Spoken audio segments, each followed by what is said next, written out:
সতলুজ আর স্পিতি নদীর সঙ্গম, খাপ ব্রিজ। এটা কি সুন্দর, চারদিকে একদম ন্যাড়া পাহাড়, যেন মনে হচ্ছে লাদাখ। কি সুন্দর, আর প্রচণ্ড হাওয়া এখানে। খাপ ব্রিজের এখানে দাঁড়ানো যাচ্ছে না। আর ভয়ঙ্কর এই সতলুজ আর স্পিতি নদীর সঙ্গম, চারদিকে ন্যাড়া পাহাড়, ভয়ঙ্কর যেমন, সুন্দরও তেমন।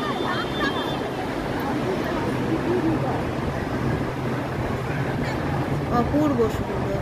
দেখুন,